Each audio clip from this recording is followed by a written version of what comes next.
مشکور و ممنون ہو، مگر میں اس کو ایک غیر ضروری اور بیکار چیز سمجھتا ہوں۔ آپ کا استقبال اور میرے سلسلے میں اپنی محبت کا اظہار دراصل یہ تھا کہ آپ اس مجلس کے اندر میری باتوں کو سنتے اور قرآن و حدیث کی میں جو بات آپ سے کہوں آپ اس کو اپنی زندگی میں اتارنے کی کوشش کرتے۔ شور مچانا، موٹر سائیکلوں پر دوڑنا، آگے پیچھے پھول ڈالنا، یہ ایک بیکار سی چیز ہے، وقتی چیز ہے، ختم ہو جائے گی۔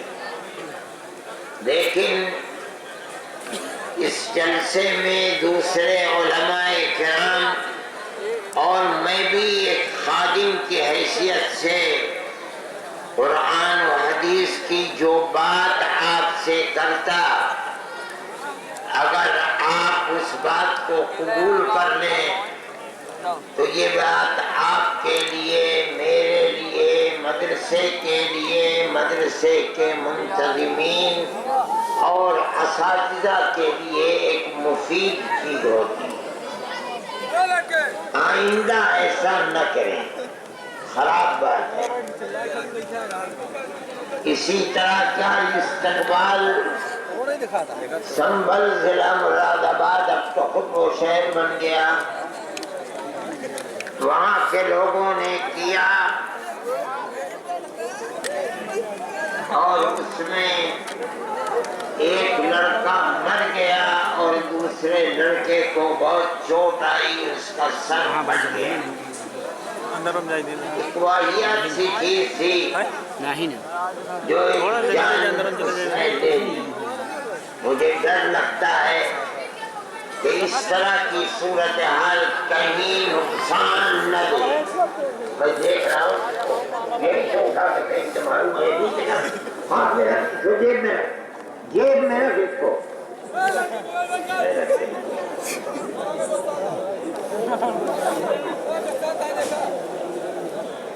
میں نے ابھی آپ کے سامنے ایک حدیث پڑھی ہے۔ حضرت معاذ بن جبل رضی اللہ تعالی عنہ فرماتے ہیں کہ نبی کریم علیہ السلام نے مجھے جزیرۃ العرب کے جنوب میں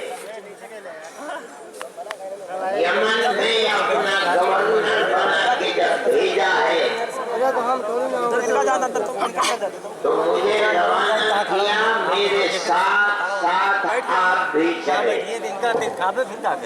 فرماتے ہیں میں سواری پر سوار تھا اور نبی کریم علیہ السلام میری سواری کے نیچے پیدل چل رہے تھے مجھے نصیحت کرتے ہوئے۔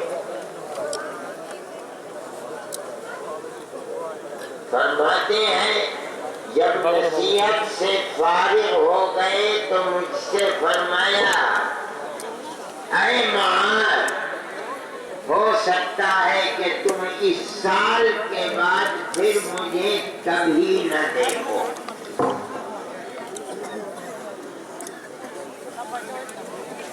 اور فرمایا کہ ہو سکتا ہے معاذ جب تم اب یمن سے آؤ تو میری اس مسجد اور میری قبر کے پاس سے گزرو۔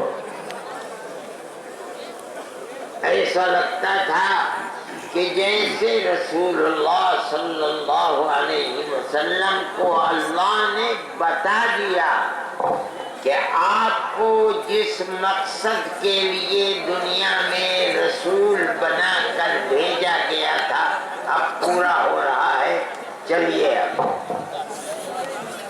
معاذ نے جب جب یہ سنا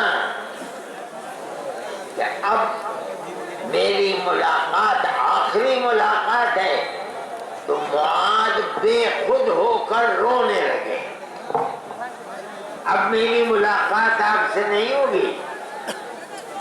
تو اللہ کے نبی چلتے چلتے رک گئے. پیچھے مدینہ منورہ تھا. آپ نے اپنا رخ مدینہ منورہ کی طرف کیا اور معاذ سے کہنے لگے ان اول الناس بی المتقون من کانوا وحی.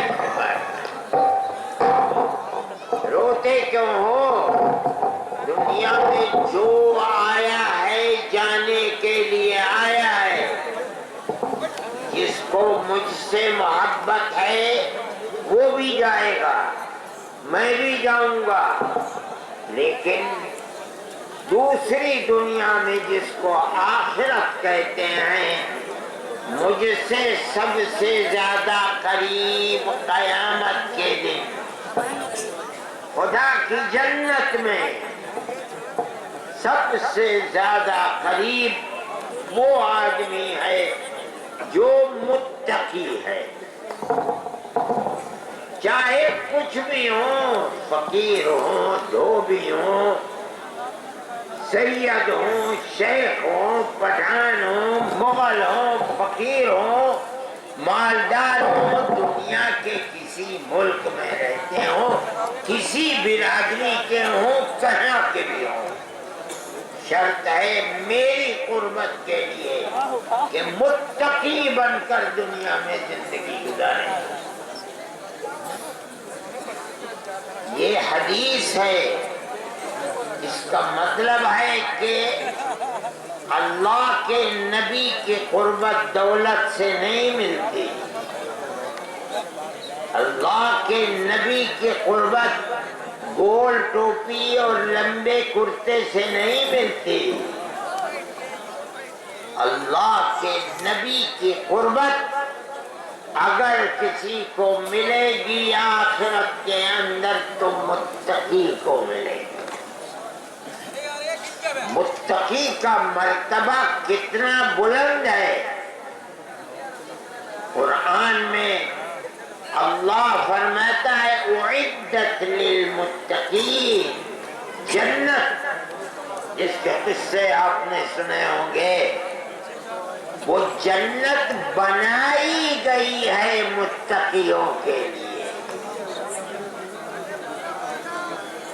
جس کے دل میں تقوی ہے وہ اس درجے کا آدمی ہے, اس کا مقام اتنا بلند ہے کہ زمین و آسمان کے بادشاہ اللہ نے جو جنت بنائی ہے وہ متقیوں کے لیے بنائی ہے.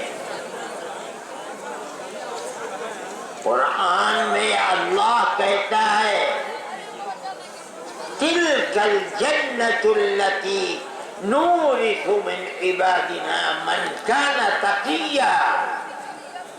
یہ جنت ہے جو ہم نے بنائی ہے, جس کی ہر نعمت لازوال ہے, ہمیشہ رہنے والی ہے. دنیا کی طرح نہیں ہے کہ جو نعمت جس کے پاس بھی ہے ایک دن آئے گا کہ مر جائے گا, ہر نعمت ختم. یہ جنت جس کو ملے گی ہمیشہ کے لیے ملے گی. جو جنت کی نعمت ہے وہ نعمت ختم نہ ہونے والی نعمت ہے. مگر کس کے لیے ہم نے بنایا ہے؟ اللہ فرماتا ہے کہ اس جنت کو ہم نے متقیوں کے لیے بنایا ہے. تقوی اتنی بڑی چیز ہے. سینکڑوں جگہ قرآن کے اندر متقی اور تقوی کا ذکر اللہ کرتا ہے. کسی انسان کو اگر اللہ اور اس کے نبی کی قربت چاہیے تو نبی اس حدیث میں فرماتا ہے میری قربت تو متقی کو ملے گی. کیا مطلب ہے؟ میرا ٹھکانہ جنت ہے. اگر کسی کے دل میں یہ ولولہ ہے، جذبہ ہے کہ اس دنیا میں رسول اللہ سے ملاقات نہیں ہوئی، وہ تو 1400 سال پہلے تھے، چلے گئے. اگر محبت میں میری قربت رسول فرماتا ہے کسی کو درکار ہے اور اس کے دل میں جذبہ ہے، ہم نے دیکھا نہیں لیکن ہمیں آپ سے محبت ہے اور ہم اللہ کے نبی کی قربت چاہتے ہیں آخرت میں، تو آپ کو نسخہ بتایا ہے کہ مجھ سے قریب چاہے کوئی بھی ہو، اگر متقی ہے تو وہ کل موت کے بعد دوسری دنیا میں میری قربت اسے میسر ہوگی، شرط تقویٰ ہے. مگر تقوی کا مطلب کیا ہے؟ تقویٰ کہتے کس کو ہیں؟ اگر یہ معلوم نہیں ہوگا تو آدمی متقی کیسے بنے گا؟ اس کو سمجھو. جس کسی کو رسول اللہ کی قربت مطلوب ہے تو اللہ کے نبی نے، اللہ نے جو لفظ تقوی کا استعمال کیا ہے اس کے مطلب کو سمجھے اور وہی کام کرے تاکہ دنیا میں متقی بن جائے. تقوی کہتے ہیں عربی زبان میں ان تجعل بینک و بین ما تخافہ تقاتا تقیک منہ.